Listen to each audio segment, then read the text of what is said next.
안녕하세요. 도무지 이해가 안 가는 게 하나 있어서 이렇게 사연을 보내봤어요. 며느리들끼리 사이 안 좋으면 시어머니한테 뭐 좋은 게 하나 있나요? 형제들끼리 우애도 좋은데 며느리들끼리 사이 좋으면 더 좋은 게 아닌가 싶은데 왜 저희 시어머니는 잘 지내는 동서지간 사이를 갈라놓으려고 하는지 모르겠네요. 저는 올해로 33살로 맞벌이 결혼 생활 5년차를 보내고 있습니다. 아이는 아직 없어요. 딱히 애 없이 살아야겠다 정하고 결혼해서 살고 있는 건 아닙니다. 그냥 언젠가 생기면 생기겠지 하고 마음 편히 갖고 살고 있었는데 어쩌다 보니 벌써 결혼 5년 차가 넘어가게 되었네요. 아이 안 가지려고 따로 노력한 것도 없고요. 벌써 결혼한 지 5년이 지났다 보니 아이 없는 생활이 더 익숙하긴 하지만 당장에 내일이라도 아이가 생긴다면 이 한 몸 다 바쳐서 최선을 다해 키울 생각입니다. 결혼 생활 5년 하면서 바뀐 게 참 많네요. 지하철도 안 다니던 저희 동네에는 끝내 지하철이 다니기 시작했고 저희 결혼할 때만 해도 평생 결혼 안 하고 엄마랑 살겠다던 시동생도 결혼을 했고요. 하지만 무엇보다 가장 크게 변한 건 남은 평생 자식들한테 손은 벌리더라도 한 집에 같이 살 생각 없다던 시어머니 마음이 아닌가 싶습니다. 저희 결혼하고 나서 바로 그 다음에 둘째인 시동생이 결혼을 했어요. 저희가 결혼할 당시만 해도 연애는 해도 결혼은 안 하겠다던 시동생이었는데 난데없이 이렇게 빠르게 결혼을 하게 될 줄이라곤 생각도 못했습니다. 시어머니는 저희와는 다르게 별로 대수롭지 않아 하셨어요. 오히려 당신은 진작에 그럴 줄 알았다고 결혼 안 하고 엄마랑 같이 살겠다는 것들 중에 결혼 안 하는 놈을 본 적이 없다시면서 말이죠. 아무튼 시동생도 그렇게 결혼해서 저희 집하고 마찬가지로 맞벌이 생활을 하고 있어요. 형제들끼리는 연년생이지만 동서가 마침 저랑 동갑이었어요. 거기에 첫인상이 조금 쌀쌀맞고 곁을 안 줄 것처럼 보여서 앞으로 잘 지낼 수 있을까 걱정이었는데 그런 걱정은 저희 기우나 마찬가지였습니다.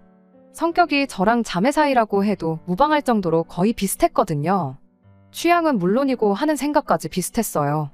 그렇게 동서와 친해지게 되었고 서로 말로는 형님 동서 하면서 부르긴 했지만 거의 둘도 없는 친구 사이나 마찬가지였습니다. 이쪽 동네가 서울에 인접해 있는 경기권인데 처음 저희 신혼집 구했을 때만 해도 지하철이 안 다녔어요. 출퇴근은 집 근처까지 오는 버스가 있어서 그걸 타고 다니긴 했는데 오며 가며 하는 거리도 있고 그러다 보니 서울 살고 있는 친구들 만나고 집에 돌아오고 그러는 건 꿈도 못 꿨습니다. 남편 말고는 따로 말상대도 없고 그래서 가끔 친구들하고 퇴근 후에 잠깐 보내던 시간이 그리웠어요. 그런데 이렇게 마음 잘 맞는 동서가 같은 동네에 살게 되었으니 저에겐 축복이나 마찬가지였습니다. 그리고 그 생각은 동서 또한 똑같았지요. 저희가 같은 동네에 신혼살림을 차리게 된 데에는 이유가 있습니다. 이 지역이 저희 시어머니 사는 동네거든요. 시어머니가 홀어머니세요. 자세한 이야기는 못 들었는데 아버지 되시는 분이 남편하고 시동생 어릴 적에 다른 사람 만나 새 살림 차려 집을 나갔답니다. 도의적인 책임을 지겠다고 그렇게 이혼하면서 시어머니한테 집도 넘겨주셨고 양육비도 제때제때 보내주셨다고는 해요. 하지만 그렇다고 홀어머니 몸으로 두 자식 공부시켜 취직시키고 장가까지 보내는 게 쉬운 일은 아니셨겠지요. 그 덕에 두 아들이 어머니를 끔찍하게 생각하는 효자로 컸고 신혼집을 구할 때 시댁 근처에 신혼집을 구하면 어떻겠냐고 물어온 남편 질문에 저도 동서도 그렇게 하기로 정했고 그렇게 같은 동네에 살게 되었던 겁니다. 물론 시어머니 가까이에 신혼집을 구하는 결정을 내리기가 쉬운 건 아니었어요. 하지만 달리 말하면 가까이 산다는 건 적어도 시어머니와 합가해서 모시고 살 일은 없을 거다는 소리와 똑같다고 생각했어요. 그리고 저희가 경제적으로 넉넉한 형편으로 결혼한 건 아니었는데 당시 이 근처에 지하철역도 생긴다 하고 서울하고 인접한 신도시권이기도 해서 지하철역만 생기면 집값이 엄청 뜨겠구나 하는 기대도 있었지요. 그냥 개인적인 생각이지만 지하철이 다니면 그곳은 서울이나 마찬가지 아니겠냐 싶었거든요. 결국 3년 전에 지하철역이 생겼는데 제가 생각한 것보다 집값이 쥐똥만큼밖에 안 오른 건 계산착오긴 했지만요. 아무튼 동서 또한 시동생하고 결혼하는 데 있어서 적어도 한 동네 살면 모시고 살겠다고 할 일은 없겠구나 싶었답니다. 그 덕에 동서네랑 같은 동네에 살게 되었던 거지요. 천만 다행스럽게도 시어머니 또한 늙어서 자식한테 손은 벌릴지라도 한 집에 빌붙어서 살 생각은 없다고 이야기까지 하셨고요. 시동생 결혼할 때는 두 자식 다 장가 보낸 만큼 내 할 일은 다 끝났으니 이제는 내 인생 즐기고 살 거라고 하셨어요. 시어머니가 올해 60대 초반이시고 이미 오래전부터 만나고 계신 남자친구분도 따로 계시거든요. 말인즉슨 이제 뒷바라지 해줄 자식도 없으니 산이며 들이며 바다며 좋은 데 있으면 남자친구분하고 같이 놀러 다니고 그러면서 당신 인생 즐기고 살겠다는 소리셨어요. 시어머니한테 저희랑 동선애가 합쳐서 달에 50만 원씩 용돈을 드리기로 했는데 시어머니가 다른 건 모르겠고 그것만 끊기지 않게 해달라 하셨지요. 친정에도 비슷하게 보냈으니 솔직히 용돈 그만큼 챙겨드리는 거 맞벌이 하는데 못할 일도 아니었고 신경 쓰이지도 않았어요. 시어머니 집을 기준으로 저희 집은 15분 정도 걸리고 동선에는 저희 집하고 반대 방향으로 10분 거리에 있어요. 집이 가까운 만큼 이따금씩 남편 말고 다른 사람하고 수다 떨고 그러고 싶으면 동서랑 만나서 시간을 보내곤 했어요. 형제끼리 우애도 좋은 편이라 넷이서 자주 만나기도 했고 그렇게 넷이서 시댁도 자주 방문하고 그랬습니다. 그렇게 화기애애하게 잘 지내고 있었다 보니 시어머니가 남편 복은 없었을지라도 자식 복과 며느리 복은 있으시구나 그렇게 생각했어요. 그렇게 작년까지만 해도 아무런 문제가 없이 지내왔는데 작년 여름쯤엔가 남편한테서 정말 생각도 못한 어이없는 이야기를 하나 듣게 되었습니다. 왜? 집값이 조금이나마 오르긴 했다고 했잖아요. 집값이 오른 게 비단 저희 집만 오른 게 아니고 시댁이랑 동선에도 조금씩 올랐어요. 지하철역을 기준으로 가장 가까이 있는 저희가 가장 수혜를 많이 보긴 했죠. 그런데 작년쯤 남편이 뜬금없이 집값도 올랐고 한데 이제 슬슬 넓은 집에 살아보고 싶지 않냐고 저한테 슬쩍 질문을 해왔어요. 넓은 집 싫어하는 사람이 어디 있겠냐마는 저희가 아이가 생긴 것도 아니고 저희 삶에 크게 달라진 건 없었거든요. 집값이 올랐다고 한들 솔직히 다른 지역도 조금씩 집값이 올라있던 상황이었는데 이 집을 판다고 해서 더 넓은 집으로 이사가는 건 아예 시골 동네로 가지 않는 한 불가능에 가까워 보였거든요. 그런데 갑자기 뜬금없게 넓은 집에 살고 싶지 않냐는 소리를 하는 게 뭔 소리를 하는 건가 싶었죠. 남편이 이어서 말하기를 형제끼리 우애도 좋고 배우자들끼리 사이도 좋고 그러지 않냐면서 시어머니랑 동선에 포함해서 세 가구 집값이 다 올랐는데 이참에 집들 정리하고 돈을 모아서 2층 집 같은 거 구해가지고 세 가족이서 같이 살면 어떻겠냐는 겁니다. 이 인간이 갑자기 정신이 나갔나 싶었죠. 합가 이야기를 꺼내도 싫었을 텐데 동선에까지 한 집에 같이 살자는 소리를 해왔으니까요. 그런데 남편은 재수 씨랑 사이도 좋은데 뭐가 문제냐며 이해가 안 간다는 듯이 말을 하더라고요. 사이가 좋은 건 좋은 거고 같이 사는 건 또 다른 문제인 거 모르냐고 바로 따졌죠. 당장 우리만 해도 연애할 때 한 번 다툰 적 없지 않았냐. 그런데 같이 살면서 생활 습관 다른 것 때문에 생각하는 게 달라서 의견 다툼도 생기고 투닥거리도 하지 않았냐고요. 남편이니까 평생 남은 인생 같이 살아야 되니까 어느 정도 이해하고 참고 사는 거지. 같이 살면서 시어머니나 시동생, 동서한테 하나씩 불만 생기기 시작하면 그것까지 내가 참을 줄 아느냐고 절대로 그렇게는 못한다고 했어요. 그리고 남편이 결혼 생활 초반에 부모님 합가 문제로 절대 같이 살 일은 없을 거라고 못을 박았던 적이 있었거든요. 그 이야기도 꺼냈지요.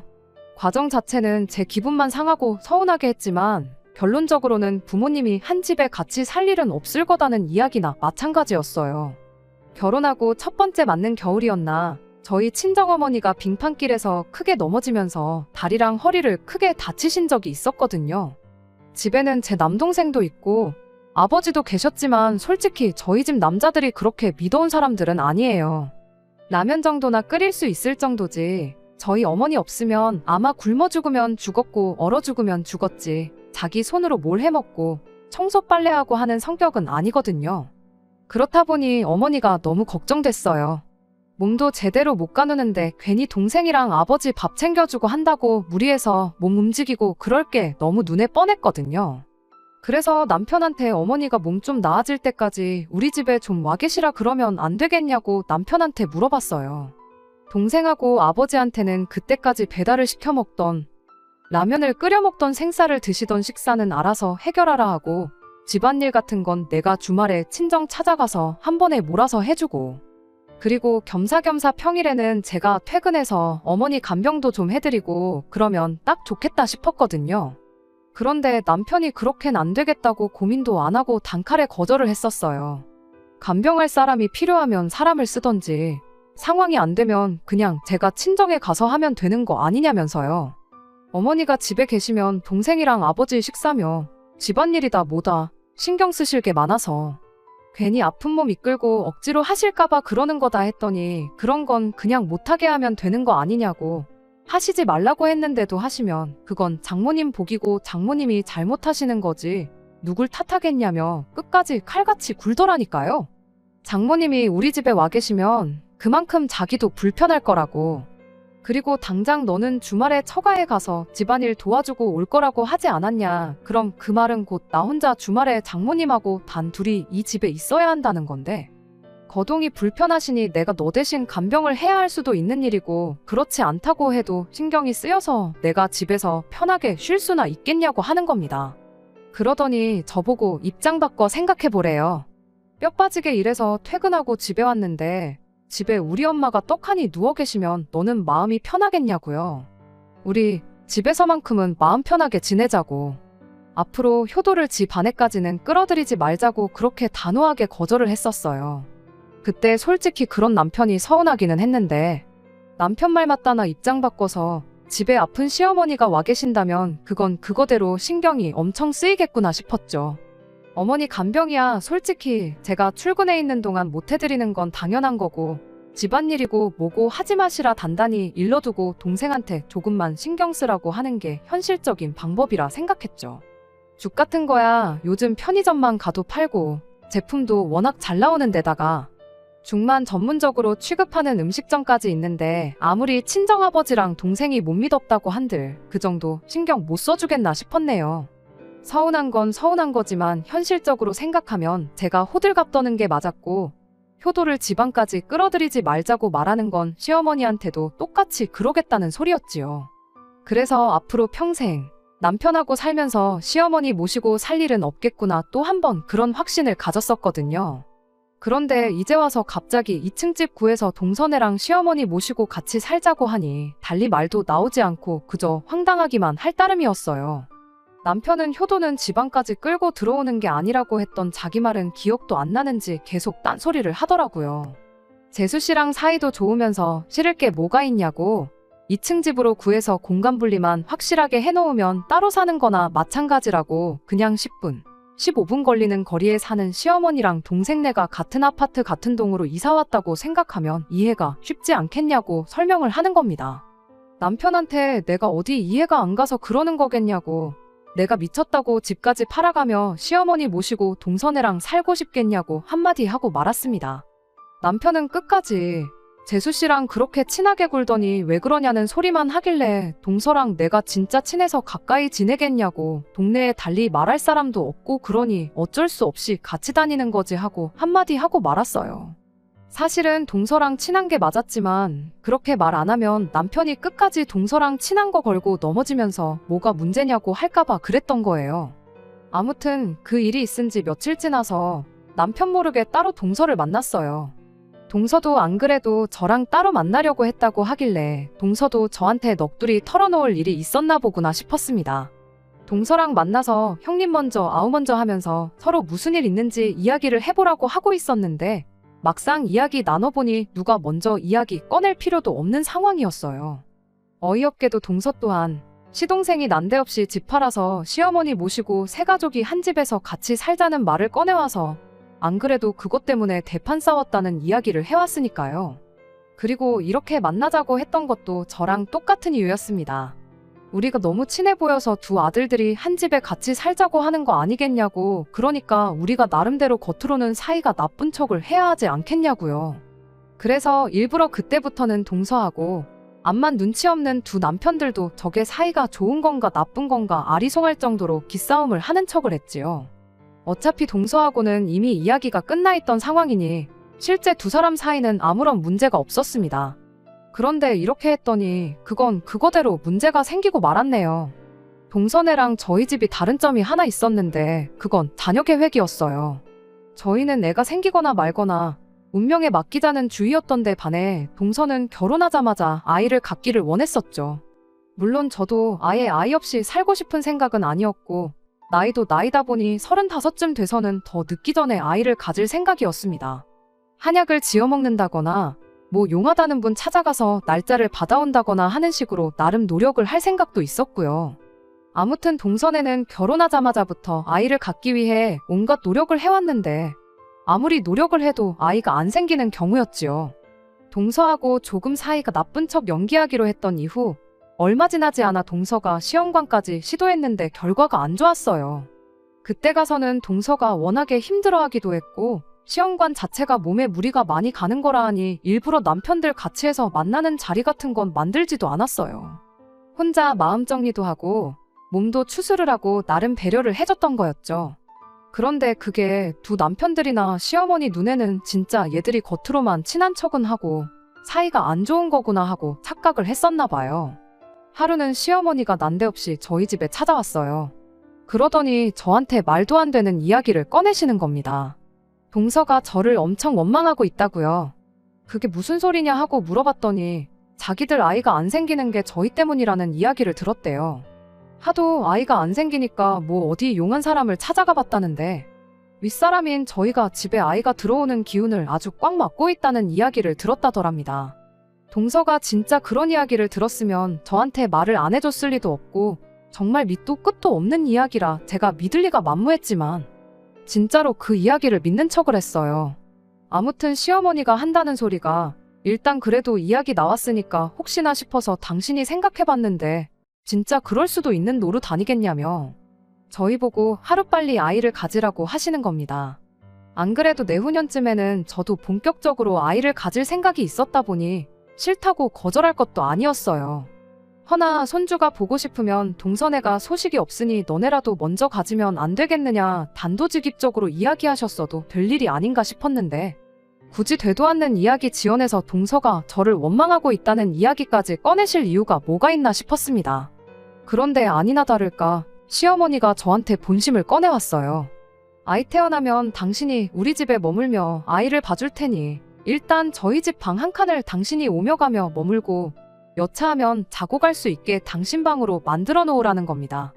아이가 태어나기는커녕 아직 아이가 생기지도 않았는데 벌써부터 방 한 칸을 비워놓을 이유가 뭐가 있느냐고 제가 대답했더니 시어머니가 한다는 말이 그러다 동서네가 먼저 아이가 생기면 어떡하냐며 일단 저희가 먼저 동서네한테 시어머니를 모시고 살겠다는 강한 의지를 보여주라는 소리를 하더라고요. 아무리 시대가 변했다지만 당신은 장남내외인 저희가 더 신경이 쓰일 수밖에 없는 법이라며 두 며느리가 비슷한 시기에 아이를 갖게 된다면 당신 입장에서는 키워줘도 당손을 키워주고 싶다고. 그런데 혹시나 당장 소식은 없지만 열심히 노력하는 동서네가 먼저 아이를 갖게 되고 아이 좀 대신 키워달라 부탁해오면 당신이 그걸 거절할 명분이 없대요. 그러니까 일단 당신 지낼 방부터 마련해놓고 그러라는 겁니다. 일단 대답은 알겠다 했는데 물론 저는 그렇게 할 생각 없었어요. 아니나 다를까 시어머니가 집으로 돌아가시고 난 뒤 남편이 갑자기 설레발을 다치면서 얼른 어머니 지낼 방부터 만들어 놓자고 보채기 시작하더라고요. 그래서 남편한테 뭘 벌써부터 그러냐고 천천히 하라고 한마디 하고 저는 제 볼일을 다시 보기 시작했습니다. 그랬더니 남편이 혼자 허둥지둥대면서 그러다 어머니 말처럼 동생네한테 선수 뺏겨서 복직 못하고 경력 끊기게 되면 어떡하냐고 끝까지 설레발을 치더라고요. 남편한테 그러면 어쩔 수 없는 거 아니냐고 그리고 어차피 방 한 칸 만들어 놓을 생각이면 나는 굳이 시어머니가 아니어도 된다고 친정어머니한테 그 방 내드리고 여기서 지내시면서 아이 좀 봐달라고 해도 되는 거 아니겠냐 한마디 하고 말았죠. 이왕 한 집에 같이 살 거면 나는 불편한 시어머니보다 맘 편한 친정어머니가 더 좋다고요. 제가 이렇게 대답할 줄 몰랐는지 남편이 엄청 당황한 눈치였어요. 그리고 그날이 지나서 동서한테 또 남편들 모르게 연락을 했지요. 오랜만에 한 연락이었는데 동서도 어느 정도 마음을 추스른 건지 크게 문제는 없어 보였습니다. 그리고 그날 서로 회사 일 일찍 마치고 서울에서 따로 만났어요. 약속 장소에 동서가 들어오는데 입구에서부터 할 말이 많다는 표정으로 가게 안으로 들어왔지요. 아니나 다를까 얼마 전에 시어머니가 동선에 찾아와서 있던 일을 이야기해 주더군요. 시어머니가 저희 집에 오셨던 것처럼 연락도 없이 동선에 찾아와서는 정말 큰일이라고 하면서 난리법석을 떨며 이상한 분위기를 조성했대요.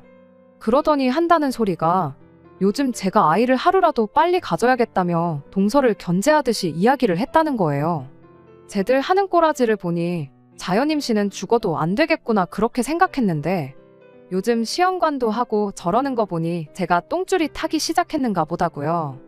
우리 아이가 태어나면 장손이고 찬물도 위아래가 있는 법인데 동서네가 그런 건 쥐뿔도 신경을 안 쓰고 아주 집안 족보를 개족보를 만들려고 한다고 하면서 안 좋은 소리도 했다고 하고 무엇보다 아이 태어나면 시어머니가 아이를 봐줘야 하는데 동서네가 먼저 아이를 갖게 냅뒀다가 정작 저희들 시어머니 동무 필요할 때 아무런 도움도 못 받게 될까봐 걱정이라는 겁니다.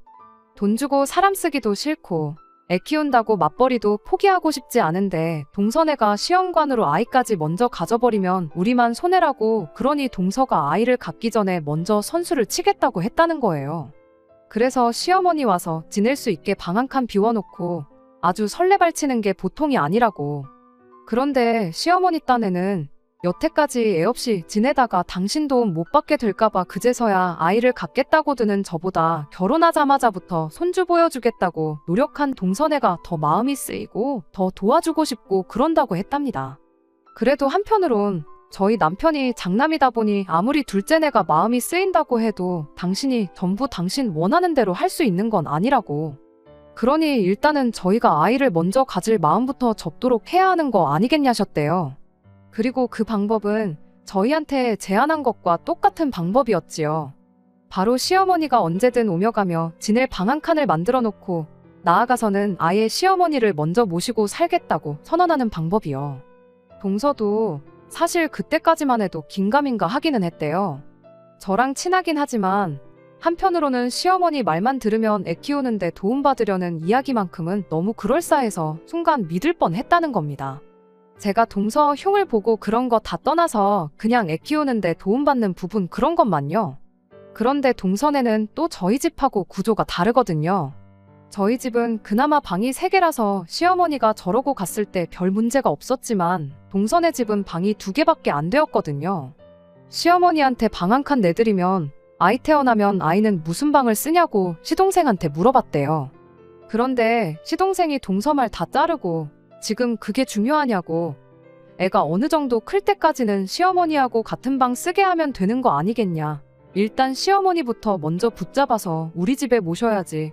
안 그러면 이러다 형님네한테 전부 다 빼앗기게 될 테다 하면서 호들갑을 떨었다는 거예요. 동서도 그때 눈치를 딱 챘나 보더라고요. 시어머니 모시고 살자는 소리가 하고 싶은데 마땅한 이유가 없으니 저희들 핑계 아이 생기면 시어머니한테 받아야 할 도움 같은 거 다 계산하고 시어머니를 모시자고 자기 입으로 말하게 하려는 수작인 걸 말입니다. 이미 전년도에 남편이 2층 집 구해서 세 가족이 함께 살자는 말을 꺼냈다 보니 깊게 생각할 것도 없었어요.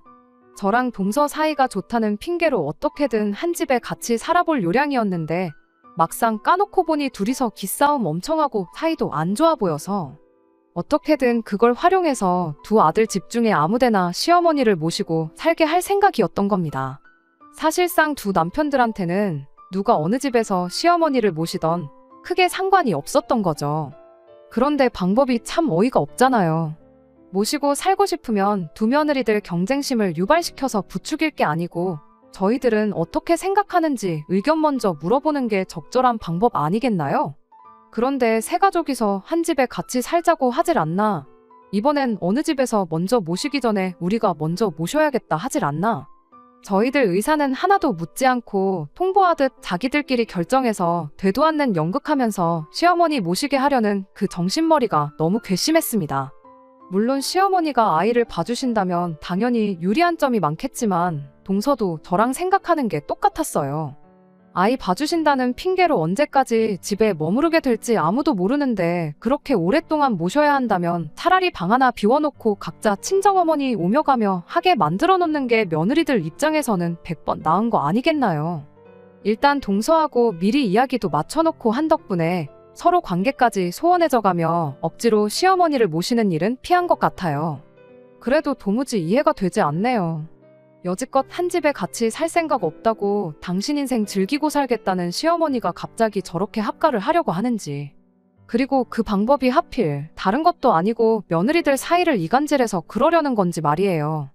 저희가 시어머니를 일부러 멀리한 것도 아니고 신혼집도 시댁 근처에 구하고 나름 자주 시댁 왕래하면서 남들 하는 거 이상은 했다고 생각하는데 며느리들 사이 이간질 시켜서 시어머니가 얻을 수 있는 게 뭐 있는 것도 아니잖아요.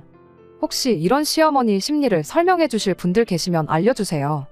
이 상황이 너무 황당하고 당장 남편이나 시어머니한테 왜 이런 개수작을 부리시냐 따져묻고 싶지만 이유가 뭔지나 좀 알고 그러고 싶거든요. 안녕하세요. 얼마 전에 시어머니랑 동선에 세 가족이서 2층 집에 같이 살자고 하다못해 시어머니가 나서서 며느리 사이 이간질 시켜 어떻게든 한 집에 합가하려고 한다는 사연을 보냈던 쓰니입니다. 여러분들이 보내주신 의견은 동서랑 같이 해서 잘 봤어요. 여러 가지 의견이 있었는데 시어머니가 저러셨던 게 알고 보니 정말 별것도 아닌 이유였습니다. 그냥 모르는 척 넘겨봐야 시어머니가 몇 번이고 계속 저랑 동서 이간질 시켜가며 계속해서 합가를 시도하실 것 같아서 이참에 한번 제대로 짚고 넘어가야겠다는 생각이 들었어요. 그래서 오랜만에 세 가족이 전부 모이는 자리를 만들었습니다. 계획한 대로 그날 세모자가 무슨 생각으로 저랬는지 그 이유를 알게 되었어요. 일부러 그날에는 동서랑 더 유난을 떨면서 사실 사이가 나쁜 게 아니고 좋다는 티를 더 냈지요. 세 사람 전부 앞불싸 싶은 표정을 짓고 있는 걸 보니 아무래도 저희가 사이가 나쁘구나 싶어서 경쟁 심리를 부추겼던 게 맞다는 확신이 들었습니다. 그리고 시어머니한테 이야기했어요. 저는 애 없이 살다 보니 아이 없이 사는 편이 나은 것 같아서 그냥 앞으로도 쭉 아이 없이 살아야겠다 말했고 동서는 그동안 들어서지도 않는 아이 갖겠다고 이것저것 시도해보다가 건강이 많이 상한 것 같아서 일단 마음 편히 갖고 당분간 아이 생각 없이 몸조리하는데 집중하겠다고 말했죠. 말인즉슨 당장 저나 동서나 급하게 시어머니 머물 공간까지 만들어가며 아이를 가질 생각 없다는 소리였지요. 그러니 시어머니도 괜히 누구 집에든 들어와서 같이 살 생각 안 하셔도 된다고 빙 돌려서 말하는 것과 다름없었어요. 더 이상 합가를 해야 할 명분이 사라졌으니 시어머니도 두 남편들도 조금 당황한 모습이었어요. 하지만 시어머니가 금세 눈치채신 것 같더라고요. 저희가 이미 일이 어떻게 돌아가는 상황인지 눈치챘고 합가할 생각 없다고 저희 의견을 이야기하는 것이라는 사실을요. 아니나 다를까 시어머니가 먼저 입을 열었어요. 두 자식들 취직시키고 장가까지 보낸 만큼 당신 할 일은 끝났다고 생각했고 그렇게 당신 인생 즐기면서 남자친구분이랑 좋은데 놀러 다니고 하면서 지내면 되겠구나 싶으셨답니다. 그런데 그 남자친구분이 재작년에 장가 보낸 자식네로 합가를 하게 되었대요. 그러면서 그분이 멀리 이사를 나가시게 되었고 그만큼 자주 못 만나게 되었답니다. 거기에 작년에는 그 집에 아이까지 태어나면서 남자친구분이 손주 봐야 된다고 밖에도 잘 안 나오게 되었고 그 덕에 시어머니는 거의 혼자서 지내는 거나 다름이 없었다네요. 그런데 그 집은 며느리가 나서서 남자친구분을 모시고 살겠다고 나섰다는데 우리 집은 뭐냐고. 나는 며느리가 하나가 아니라 둘이나 있는데 누구 하나 선뜻 나서서 모시고 살겠다는 사람도 없고 힘들게 아들 2명 키워서 제대로 효도도 못 받고 이게 다 뭐냐 싶으셨답니다. 그래서 재작년에 두 아들이 2층 집 이야기를 꺼내오면서 시어머니를 모시자고 했던 거였어요. 그런데 그 계획이 수포로 돌아가고 그러다 이번엔 작전을 바꿔서 저랑 동서 경쟁 심리를 부추겨서 합가를 하려던 계획을 세웠던 거죠. 그러던 중 시어머니한테 남자친구가 조언이랍시고 들은 게 애 키워준다고 하면 며느리들이 앞다퉈서 당신을 모시겠다고 할 거란 이야기를 해줬다는 겁니다. 그분 자식도 원래 같이 모시고 살 생각이 없었고 홀아버지 신경 쓰기도 싫어서 신혼집도 최대한 멀리 구했던 건데 막상 애 봐주는데 사람 쓰고 그러려니 돈 아깝고 그래서 아이 크는 동안만 같이 살기로 했다는 거죠. 시어머니는 그 이야기를 듣고 바로 계획에 옮기고 싶었지만 저도 그렇고 동선에도 그렇고 당장 아이가 없으니 키워준다는 이유로 합가는 못하겠다 싶으셨던 거예요. 그래서 저희 두 사람 이간질을 시켜서 둘 중에 아무나 먼저 입에서 시어머니 모시고 살겠다는 말이 나오도록 경쟁 심리를 부추겼던 거랍니다. 시어머니 입장에서는 남자친구분과 당신 상황이 비교가 되니 아쉬울 수도 있는 상황이겠구나 이해는 갔지만 당장 이해가 가지 않는 부분이 있어서 시어머니한테 대놓고 물어봤지요. 모시고 살겠다는 말이 꼭 며느리 입에서 나와야 하는 거냐고요. 혼자서 지내시는 게 외로우셔서 그러는 거면 저도 그렇고 동서도 그렇고 어머님께 아드님들 양보해드릴 의향이 있다고요. 어차피 회사 일 때문에 저녁 7시는 돼야 집에 들어오는데 집으로 퇴근시킬 게 아니고 그 길로 어머님 댁으로 직행하라고 하겠다고. 그리고 어머님 주무시는 시간까지 있다가 오라고 할 테니 원하는 만큼 효도 받으시라고 했죠. 어차피 집이 10분 거리밖에 안 되는데 잠만 집에서 자면 되는 거 아니겠냐고. 그리고 원하시면 어머님 기상시간 전에 남편들 책임지고 깨워서 어머님 댁에 보내다 드리겠다고까지 했습니다. 그랬더니 시어머니가 질색을 하면서 기껏 장가 보내놨더니 내가 아들 뒷바라지 하면서 살일 있냐고 말장난하지 말라고 하시더라고요. 그래서 저랑 동서가 말했죠. 어머님 어차피 저희들 대신에 아이를 키워주겠다고 하셨는데 두 아들 밥 챙겨주고 출근시키고 하는 게 갓난아이 키우는 것보다 오히려 쉽지 않겠냐고요. 저희들 집에 합가를 한다고 해서 맞벌이하는 저희들이 어머님한테 해드릴 건 별로 없다고요. 오히려 아이 돌봐야 한다고 하루 종일 어디 밖에도 못 나가고 집에만 계셔야 할 텐데 어머님 그거 감당 가능하시냐고 물었습니다.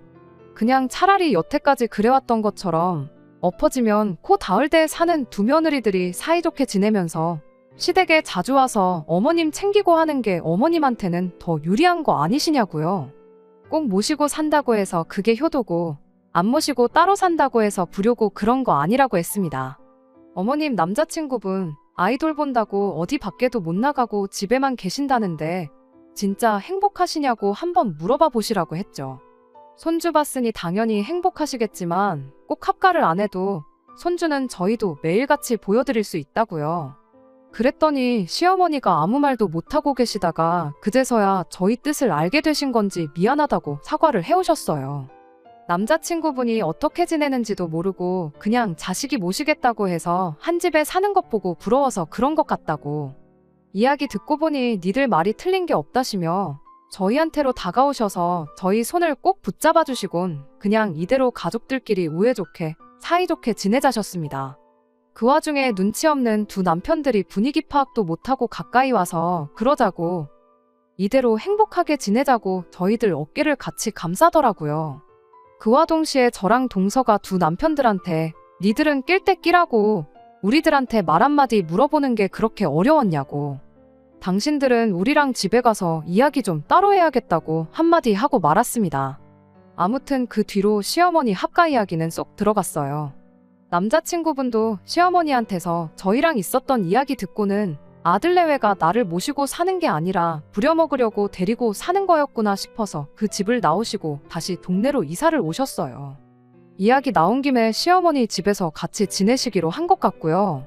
그래서 두 분이 요즘 놀러 다니시느라고 저희들 집에는 얼씬도 안 하세요. 남편들도 이번 일을 계기로 혼자 생각할 게 아니고 저희들 말만 들으면 중간 이상은 간다는 걸 깨달았는지 사소한 것까지 하나하나 다 허락받고 물어보고 하고 있고요. 잠깐 시어머니가 합가 때문에 문제가 생기긴 했지만 오해는 다 풀렸으니 지난날처럼 즐겁게 지내는 일만 남은 것 같네요.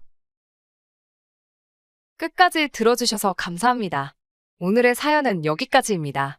구독과 좋아요, 알람 설정 부탁드리고 더 좋은 사연으로 다시 찾아뵙겠습니다. 감사합니다.